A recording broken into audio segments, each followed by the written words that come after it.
El libre albedrío y la capacidad de razonamiento son regalos de Dios. Este es un espacio para reflexionar de manera propositiva y crecer en temas relacionados con la vida y la fe.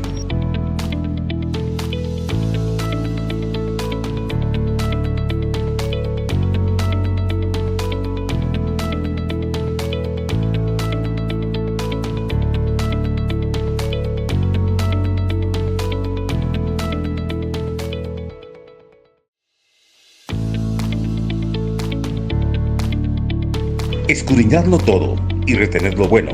Primera de Tesalonicenses 5, 21 y 22. Gracias por acompañarnos. Hasta la próxima semana. Muy buenas noches a todos. Agradecemos la oportunidad que Dios nos da de podernos nuevamente reunir para hacer reflexión acerca de la fe y la vida. Hoy tenemos un invitado muy especial en el tema que vamos a desarrollar, el licenciado Luis Padilla, un amigo y hermano en Cristo que conocí hace muchos años, militando en una de las iglesias más grandes en Guatemala, en la ciudad. Él es químico biólogo y también ha tenido formación teológica y además ha sido anciano y pastor en algunas congregaciones y hoy dirige un ministerio especial que, bueno, él nos contará en breve en su presentación en dónde lo tiene el Señor ahora. Así es que bienvenido, Luis, esta noche. Muchísimas gracias, Ricardo. Gracias a todos los televidentes también que nos pueden ver. Eh, pues no es mucho lo que podemos hablar. Hemos tenido más de 30 años de trabajo en la obra del Señor en diversos lugares y puestos dentro de la congregación. Y pues el Señor nos ha permitido poder iniciar un par de congregaciones y pastorear una particularmente en estos últimos años previo a la pandemia. Y de la pandemia para acá, pues estamos utilizando este maravilloso medio del Internet para poder grabar algunos temas de comentarios bíblicos sobre temas polémicos y especiales para Estados Unidos. Estamos colaborando con un canal de televisión en el sur de Estados Unidos, así que en esto nos tiene el Señor y para mí es un honor y un gran gusto que ustedes me permitan. Muchas gracias, Luis. Vamos entonces a entrar de lleno ya en el tema de hoy, que como lo hemos promocionado, parte de una pregunta y intentamos en este espacio de reflexión tocar algunos temas que a veces no son temas rutinarios o frecuentes en las Mm, congregaciones, eh, debido, digamos, a lo difícil que es abordar el tema, porque no es tan sencillo pronunciarse sí o no, sino que hay que tomar en cuenta muchos elementos. El así es. tema que le hemos puesto a esta reunión ¿es lícito que los pastores devengan un salario, devenguen un salario? Y la primera pregunta, quiero yo, digamos, empezar a introducirla, y es acerca de ¿a qué le llamamos salario? ¿Qué es realmente un salario, un sueldo, como le decimos en Guatemala? Es decir, Mm, ¿qué nos dice la legislación, el Código de Trabajo, que sería, digamos, la ley más específica en términos contractuales y de aspectos que tienen que ver con desarrollar una labor específica? Yo estuve revisando y obviamente el Código de Trabajo nos da alguna luz que, en resumen, para que haya un salario, debe haber obviamente una parte patronal y una ujú, parte empleadora. Es decir, debe haber una relación entre patrono y alguien que va a ser contratado de acuerdo a su experiencia, a su expertise, a su formación en desarrollar una labor. Ahí entonces sí hay una relación en la que podemos fijar un salario que obviamente debe estar dentro de un marco legal, el salario mínimo, por ejemplo, dependiendo de la función, y todos los, digamos, ventajas legales que un ujú, trabajador asalariado debería tener desde el punto de vista de la legislación.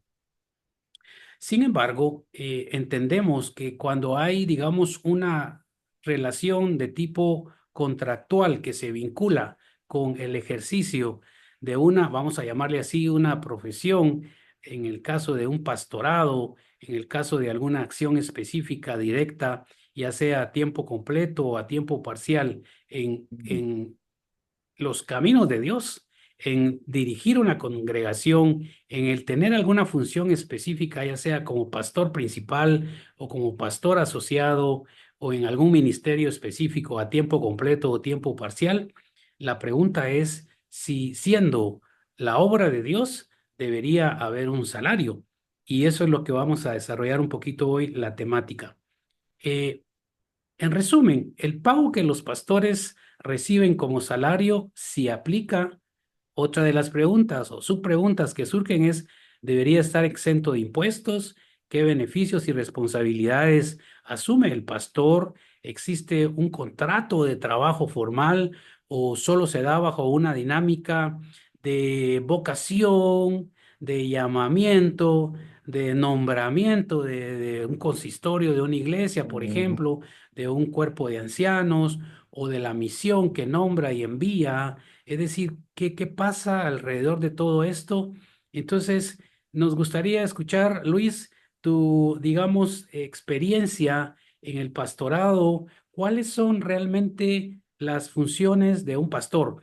Porque esta pregunta nació de una imagen que hay muchas veces en la población y dicen, si usted se hace policía o pastor, va a ser pisto. Esa es una idea que existe.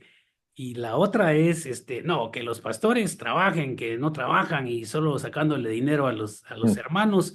Pero no, primero creo que tenemos que pensar, es un trabajo como cualquier otro en el sentido de las horas de inversión, de Ujú. formación, de desvelo, de aplicación, de horas extras, etcétera, lo que implica ser un pastor. ¿Qué es realmente ser un pastor, Luis? Bueno, el trabajo pastoral, como la mayoría de los oficios más antiguos, conlleva trabajo. En la Biblia no hay una, como dijéramos, una definición clara y exacta de la función pastoral. Se deja insinuar o se deja entrever cuando se hace la comparación entre un pastor de ovejas, que es la figura, obviamente, eh, antiguo testamentaria de, de lo más cercano a lo que es un pastor de almas.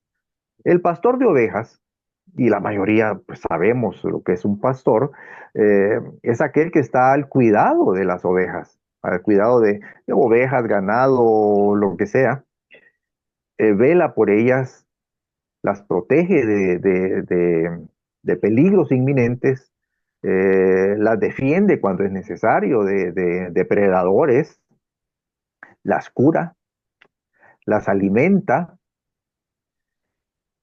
En ese entorno, la figura del pastor como director o líder, que es la palabra tal vez más moderna que podríamos usar de una iglesia, pues es aquel que vela por la integridad y la seguridad y la salud espiritual de las almas y de las personas que están acudiendo a la congregación.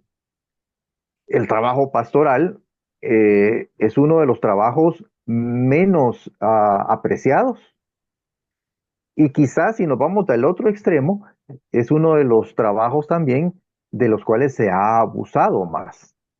El tema del salario pastoral, y pues te lo dije fuera de cámaras, casi nadie lo aborda, porque es un tema que puede traer mucha controversia. Yo no comprendí mucho la magnitud del trabajo pastoral hasta que me tocó a mí tener que pastorear. Porque durante mucho tiempo, pues uno como líder de congregación o como anciano en las congregaciones, pues le delegan ciertas funciones pastorales y uno las ejerce con mucho amor y mucho cariño, pero nunca es igual a cuando tiene toda la responsabilidad espiritual de un grupo de personas. El trabajo pastoral, como el trabajo médico, es un trabajo de 24 horas. Hay que estar eh, listo para acudir a las necesidades y darle el tiempo y el esfuerzo a, a las necesidades que las familias van mostrando. Desde esa perspectiva, entonces, podemos darnos cuenta que el pastor realmente sí tiene un trabajo. no es un trabajo muy apreciado porque mucha gente solo nos ve cuando estamos en el púlpito predicando. Y la gente cree que ese es el único trabajo pastoral que hay. Sin embargo, atrás de esa predicación, por lo menos para el pastor muy preparado y que tiene conciencia de prepararse espiritualmente, eso conlleva 3 o 4 días previos de trabajo. Yo me recuerdo que en el Instituto Bíblico, uno de los maestros nuestros nos decía que un buen sermón lleva por lo menos de 8 a 10 horas de preparación previa. Es decir, estamos hablando de 4 días, dedicándole 2 horas diarias, 4 días previos para poder exponer la palabra de Dios de una forma sana. Eso es trabajo. No es solo cuestión de pararse y hablar y a ver qué sale. Ahora, Si me desde permitís, el punto, Luis, si me sí, permitís sí, hacer sí. un paréntesis ahí, es que los que a veces cuestionan el trabajo del pastor es porque efectivamente lo desconocen y que consideran que el trabajo del pastor es como un trabajo, digamos, secular, es decir, tengo un horario de entrada, un horario de Ujú, salida, marco tarjeta, tengo mi hora de almuerzo y trabajo de lunes a viernes y después de que exacto. salgo del trabajo, que no me hablen nada de trabajo porque ya cumplí mi horario. El trabajo del Mm. pastor no es así. No, y fíjate, Ricardo, que quizás los pastores, bueno, me voy a meter a un terreno minado. Eh, Quizás muchos pastores modernos sí tienen ese tipo de trabajo.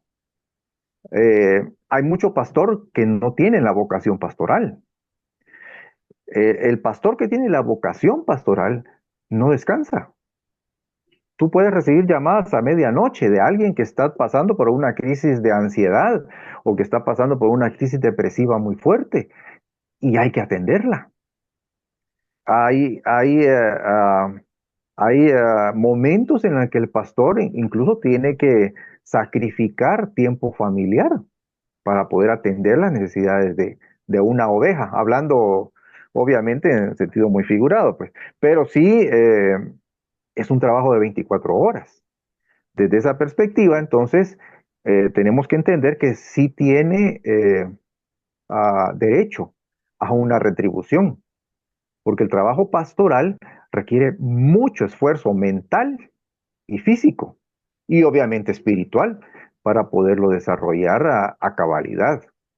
Entonces, cabe la definición de salario que el Código de Trabajo en todos los países del mundo contemplan para alguien que le dedica su tiempo y su esfuerzo físico a- al bien común de la gente de las congregaciones. Claro, el trabajo es mal entendido. Hay hay un medio chiste que se cuenta. Yo soy médico y el otro yo soy ingeniero y, y, y, y a uno le preguntaron, mira, me contaron que vos te habías hecho pastor. No, no, yo sí trabajo, porque dan a entender que el pastor no trabaja, Sí, pero realmente el trabajo no se mira, pero sí es un trabajo muy, muy, así es. muy dedicado y muy fuerte. Yo entiendo, yo entiendo que hay mucho pastor sin vocación pastoral y que está pues simplemente devengando un salario. Y yo creo que esos son los que han hecho que la función pastoral sufra detrimento y mala fama entre mucha gente que no conoce las interioridades del trabajo pastoral. Eh, el apóstol Pablo, adentrándonos un poquito en la palabra de Dios, el apóstol Pablo, hablándole a los Corintios en su segunda carta, aquí tengo el pasaje a la vista, dice en segunda de Corintios 2:17, el apóstol Pablo le está hablando a la iglesia de Corintios de cómo ser triunfantes en Cristo Jesús. Y me llama la atención este pasaje, lo voy a leer en la Reina Valera contemporánea.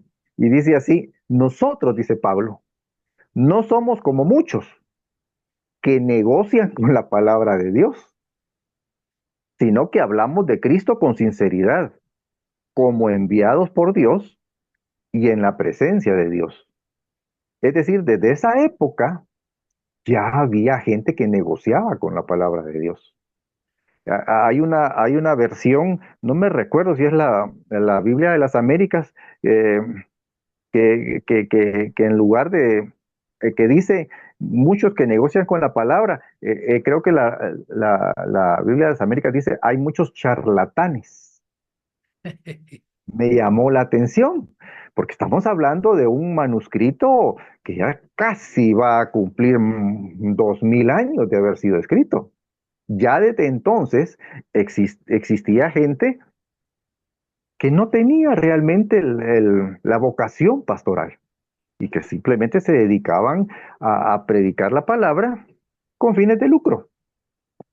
Entonces, entendamos bien que el pastor es un obrero que trabaja con las almas de las personas. Y el mismo Señor Jesucristo, Mateo 10, habla de que el obrero es digno de su salario.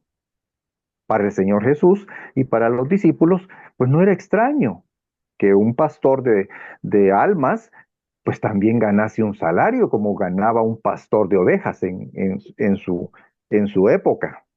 Lo que pasa es que es bien interesante el asunto y la pregunta surge, ¿cuánto debe ganar un pastor? Correcto. Esa es yo creo que es el meollo del asunto, porque en la historia de la iglesia han existido básicamente dos posturas o dos extremos. Una de las posturas es aquella en donde la iglesia descuida el cuidado y el sostenimiento financiero de su pastor por muchísimo tiempo. Y yo creo que esto viene a raíz de la forma de moverse económicamente el catolicismo romano. Para muchos, el pastor debe ser alguien que debe vivir triste y pobremente.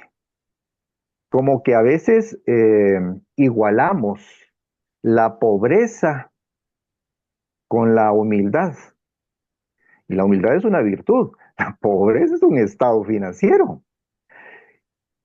No me recuerdo si fue el pastor Charles Stanley o si fue el Charles Swindoll, uno de los dos pastores, mencionó en uno de sus libros una vez lo cruel que es a veces la gente en las congregaciones.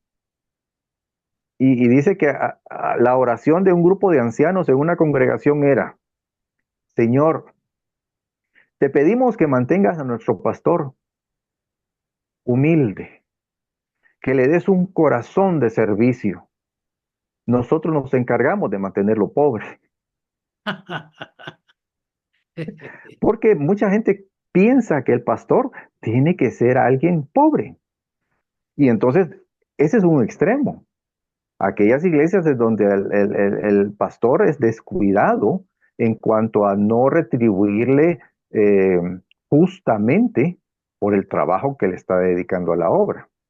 Si me permitís, Luis, en esta ¿Sí? parte que hablas de la pobreza, precisamente ahí podemos profundizar un poco más porque si lo vemos en términos de cantidad, una Mm, cantidad para alguien puede ser pobreza y otra cantidad para alguien puede ser suficiente. Es decir, ujú, va a depender del estilo de vida que el pastor quiera tener en función de su grey. Porque imagínate, es un poco a veces hasta ofensivo que la Grey está pobre. La Grey apenas tiene para dar una ofrenda, no digamos un diezmo, pero el ujú, pastor quiere un vehículo último modelo. El pastor quiere un traje, pues de los finos, ¿verdad? Nuevo, zapatos nuevos. Es decir, tiene que haber una correspondencia sin llegar al extremo de morirse de hambre, tanto congregación como pastor, en el que el privilegio sea el servicio, el privilegio sea la vocación. Y vamos a tocarlo ya inmediatamente al concluir este punto. ¿Qué dice la Biblia acerca del salario del pastor? Porque yo estaba revisando y hice una tablita en donde hay ujú, textos bíblicos a favor de sí. que todo obrero es digno de su salario, pero hay textos Ujú, bíblicos que invitan a una reflexión, más que prohibirlos, invitan a una reflexión de para qué. Es decir, Ujú, y ya tú lo dijiste, cuánto debería ganar un pastor dependerá de muchos aspectos: la cantidad de miembros de su iglesia, el poder adquisitivo de esos miembros de la iglesia. Es decir, ujú. no podemos fijar estándares como un salario mínimo universal. Y fíjate que yo me quedé, digamos, mudo prácticamente cuando encontré un dato en relación al promedio de miembros en iglesias de Estados Unidos. Más Mm, del 80% de las iglesias de Estados Unidos hoy en día, el promedio, dependiendo de la fuente que se consulta, está entre 100 y 200 miembros. sí. Las mega iglesias, que son las que más tenemos acá a la vista por programas de televisión, por el cable, por cuestiones especiales, uno dirá, qué lindo, en Estados Unidos son miles y miles de Mm, gentes, cuántas ofrendas, cuántos diezmos. Ese pastor tiene que tener un salario buenísimo para tener su avioneta, para tener su helicóptero, su yate, sus trajes de última moda. ujú. Es decir, pues bueno, si todos los miembros de su congregación son ricos, yo diría, no tendría correlación el que el pobre pastor con sus zapatos rotos, con una camisita remendada, eso sería también contraproducente. Todo va a tener que tener un nivel de acuerdo a donde se ejerza el pastorado. Pero Exacto. obviamente, como lo vamos a ver más adelante, es la intención. Eh, ¿Qué quiero yo con ese salario? Es decir, para tener una vida alrededor de cuestiones materiales, que sean de lujo, que sean, digamos, las mejores, o es para vivir dignamente, ¿verdad? Que esa palabra pobreza, dignamente, eso dependerá de muchos aspectos del contexto. Entonces creo que ya vamos como llegando a un punto de acuerdo, y es que sí es importante que el pastor tenga una remuneración. Si todavía no alcanza la categoría de salario por la cuestión contractual de un Mm, contrato de trabajo dentro de un marco legal.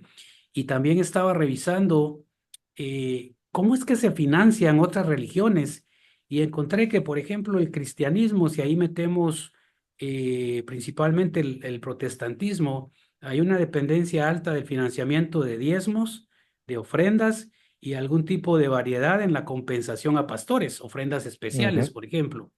En el Islam, que es otra de las religiones más grandes del mundo, está enfocado en el zakat, le llaman ellos, y en donaciones. Y los ujú, imanes, que son los principales líderes de ellos, pueden recibir un salario.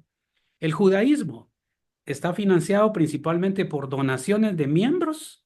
Los rabinos típicamente reciben también un salario. ujú, El hinduismo, basado en donaciones y tarifas por servicios, los sacerdotes suelen ser compensados, dice, no tienen un salario, no, que son compensados. El ujú, budismo, soportando por la comunidad, los monjes reciben apoyo en lugar de un salario fijo, es decir, la comunidad les provee lo necesario. En el budismo, y la misma situación, los monjes reciben apoyo. Y hay una religión importante en la India que se llama Sikhismo, financiado por donaciones con enfoques en ujú. el servicio comunitario como compensaciones.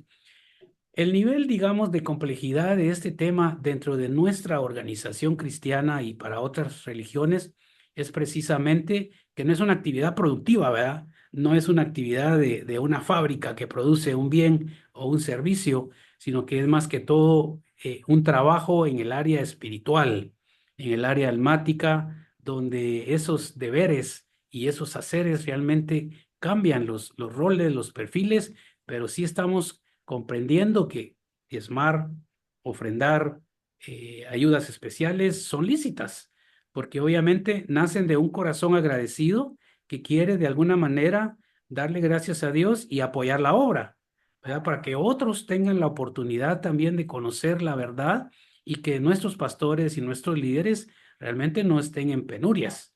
¿Verdad? Al contrario Claro, sería, y ahí debería haber una denuncia y una apuesta, digamos, de un manifiesto de congregaciones donde ha habido abusos, porque los hemos visto, ya sea en el país o fuera del país, hemos visto que hay excesos, que hay abusos que realmente son condenados por la misma Biblia, como lo vamos a ver en el siguiente punto. Entonces, la siguiente parte sería, ¿qué dice la Biblia al respecto de la remuneración a los pastores que se dedican a tiempo completo o parcial en esta labor? Bueno, la respuesta es siendo muy escritural, el mismo apóstol Pablo lo, lo dice en Primera de Corintios, capítulo 9. Es muy largo, pero voy a tratar de mencionar solo algunos pasajes. Eh, Aquí el apóstol Pablo habla de los derechos que tenía él como apóstol. Y, y él en Primera de Corintios 9, versículo eh, 4 dice, ¿acaso nosotros no tenemos derecho a comer y beber? ¿Acaso, dice, no tenemos derecho a traer con nosotros una esposa creyente como lo hacen los otros apóstoles y Cefas y los hermanos del Señor? ¿O solo Bernabé y yo estamos obligados a trabajar? Y entonces en el versículo 7 el apóstol Pablo comienza a hacer un símil muy interesante. Dice, ¿qué soldado presta servicio a expensas de sus propios recursos? ¿Quién planta una viña y no come de sus uvas? ¿O quién pastorea el rebaño y no bebe de la leche de la que se ordeña? Entonces el apóstol Pablo aquí está mencionando más adelante también, versículos 8 y 9, una parte de la ley de Moisés en donde se hablaba que nadie debería poner bozal al buey que trilla. Es decir, si nos preocupamos por los bueyes y porque estos se alimentan, pues también deberíamos preocuparnos por aquellos que nos da también de comer y que tienen trabajo y esfuerzo. Versículo 11 dice, si nosotros sembramos entre ustedes lo espiritual, ¿será mucho pedir que cosechemos de ustedes también lo material? Entonces Pablo está defendiendo el hecho de que muchas veces la iglesia del Señor no, eh, ¿cómo se dice? Desvía recursos, pues, para poder sostener a aquellos que bien trabajan en la obra del Señor. Versículo 13, el apóstol Pablo les dice, ¿acaso no saben ustedes que los que trabajan en el templo comen del templo? Y que los que reciben o los que sirven en el altar participan del altar. Así también el Señor ordenó a los que anuncian el Evangelio que vivan del Evangelio. Es lícito entonces que las congregaciones destinen parte de sus recursos al sostenimiento digno del pastor. Ahora, yo mencioné en el punto anterior que hay dos extremos. La postura de mantener pobre al pastor, que es una mala postura, obviamente, y la otra postura es la en donde el pastor toma la iglesia como una fuente de recursos financieros y tergiversando y transgrediendo la ley de Dios. Por ejemplo, primera de Pedro 5, cuando Pedro le da consejos a los que pastorean la ley del Señor, dice que deberíamos pastorear voluntariamente y no por, por avaricia. Entonces tenemos que tener cuidado también los pastores de no excedernos en cuanto a pedir sueldos que sobrepasan las capacidades de la iglesia misma para poder sostenernos. Entonces aquí el asunto es cómo hacemos para llegar a ese equilibrio, En porque la este, en iglesia, este, en este punto, si me lo permitís, yo he sido un ujú, poquito radical y he propuesto lo siguiente, es decir, sí, la transparencia, los controles de los recursos que están en la iglesia, es decir, la congregación debería recibir un reporte de cuánto está entrando a la iglesia, de qué fuentes está entrando el dinero, en qué se está invirtiendo, cuánto se saca de ahí para pagar los gastos del pastor, ujú, cuánto sirven para que opere la iglesia, la luz, el exacto, agua, seguridad, jardinería, si todo lo que tenga que ver con promover mm, la obra, pero eso no suele existir, es decir, de oficio no existen boletines financieros abiertos a la congregación para que ellos sean garantes de esa transparencia. En algunos casos yo pude, digamos, eh, ver ofertas de los pastores que decían, si usted tiene duda de cómo se maneja, venga a mi oficina y vamos a revisar, pero ahí se expone uno solo, ¿verdad? Es decir, el Claro, hermano que está cuestionando que yo, pastor, estoy manejando, haciendo malos manejos, pero no, no hay necesidad que la congregación vaya con el pastor y se siente a revisar los libros. Debería de haber un reporte, ¿verdad? General, las líneas generales de ingresos y egresos y lo que queda, proyectos, y a partir de ahí, si alguien tiene interés en profundizar, pues obviamente, porque esconderlo, ¿verdad? Es decir, sí, pero fíjate, Ricardo, que yo creo que hay mucho, o sea, no quiero ser hiriente, digamos, hay mucho mal en el movimiento evangélico. Las iglesias históricas, aquellas iglesias que nacieron después del- de la renovación y del el movimiento protestante de Martín Lutero, fueron iglesias que crearon ciertos estatutos de funcionamiento.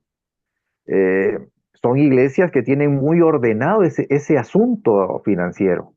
Estas iglesias, muchas de las iglesias históricas, por ejemplo, tienen asignado un sueldo promedio para todos los pastores de toda la denominación. Yo estaba leyendo el otro día que hay ciertas denominaciones pues de las antiguas, ¿no? Que lo mínimo que el pastor debe de ganar es cierto sueldo que más o menos viene promediando el sueldo de la mayoría de los fieles de la iglesia. Es lo mínimo. Y que en base a la capacidad del pastor y a su preparación teológica, eh, se le puede aumentar el sueldo. Pero este sueldo obviamente tiene que ir de la mano con la capacidad financiera de la congregación. Cuando la congregación es muy pequeña o está en sus inicios, hay dos opciones. Una, buscar un financiamiento, era lo que pasaba con el apóstol Pablo. Ellos, junto con Timoteo y Bernabé, se financiaban a sí mismos, es decir, eran pastores de tiempo parcial. ¿Cómo me tocó a mí pastorear? Dios nos ha dado la preparación académica suficiente para poder trabajar en nuestras profesiones y poder dedicarle tiempo a la congregación. Obviamente nunca es igual un pastor a tiempo parcial que un pastor a tiempo completo, pero se puede administrar el tiempo lo suficiente como para no ser carga a la iglesia en cuanto al aspecto financiero. Ahora, si la capacidad permite, debería tener el pastor un sueldo promedio lo suficientemente alto para evitar que el pastor ande preocupado por cómo va a pagar el colegio de sus hijos, qué va a hacer para alimentar a su familia, cosas como esas. El problema es que mucha iglesia independiente comenzó a surgir en el último siglo. Y las iglesias independientes, tristemente, se manejan de forma muy caprichosa. Y entonces vemos iglesias en donde el pastor maneja todo. Él recibe los diezmos, recibe las ofrendas, recibe las entregas voluntarias y él las administra como a él mejor le parece. Ahí es donde creo yo que está la crítica más fuerte de la gente no cristiana hacia las iglesias. Porque vemos pastores que se han enriquecido tremendamente y el estilo de vida de ellos contrasta terriblemente con el estilo de vida que el Señor Jesús en el Nuevo Testamento dejó plasmado de una vida pastoral eh, sensata, juiciosa, no extravagante. Y entonces estas iglesias se han salido de la norma bíblica de prudencia en el manejo de las finanzas. Mi consejo es que las iglesias deberían tener un consejo directivo que ayude a manejar las finanzas, pero que el pastor no maneje solo estas finanzas, porque puede caer en tentación y puede crear problemas de mal manejo financiero. gracias, Luis. Estamos llegando ya al tiempo que habíamos fijado. El tema, como conversamos anteriormente, Da para mucho y ojalá podamos seguir. Ahora que mencionaste algún aspecto histórico del protestantismo, creo que un siguiente tema interesante podría ser un poco revisar eso. ¿De dónde venimos? Mm, ¿Cómo es que venimos? ¿Cómo nos hemos desarrollado y por qué somos lo que hoy en día somos? ¿Cómo las corrientes teológicas que fueron como oleadas, que fueron apareciendo a través de la historia, han conformado la iglesia, sobre todo en Guatemala, la que es hoy en día? Cómo aquellas grandes oleadas de teología de la liberación en los años 60, 70, luego el Evangelio de la Prosperidad, 80, 90, cómo ujú, nos ha permeado y nos ha conformado de alguna manera a tener lo que tenemos, ¿verdad? Cosas muy buenas, pero también algunos excesos, como ya lo mencionaste.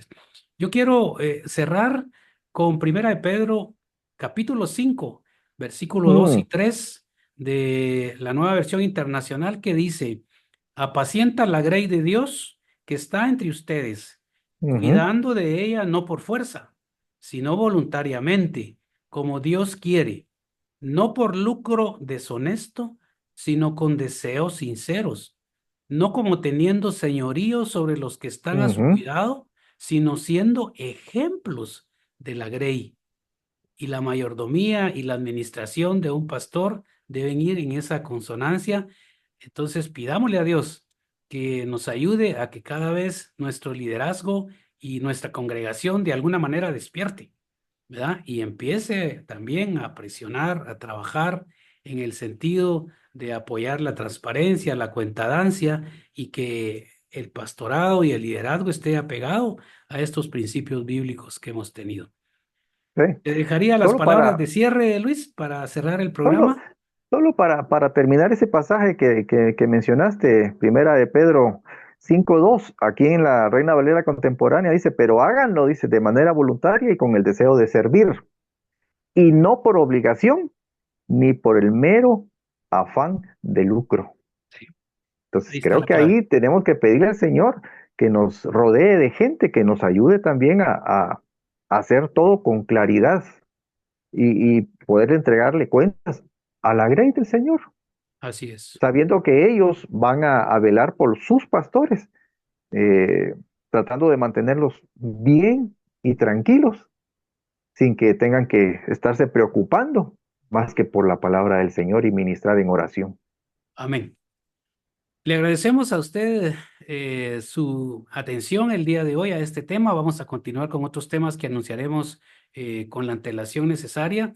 Agradecemos al licenciado Luis Padilla y Pastor su apoyo, su orientación en estos temas bastante escabrosos, y esperamos que Dios ilumine nuestra mente y nuestro corazón a través de su Espíritu Santo para conocer la verdad y que esa verdad realmente nos haga libres. Gracias, Luis. Y bendiciones a Bendiciones. todos. Muchísimas gracias. Hasta luego. Hasta pronto.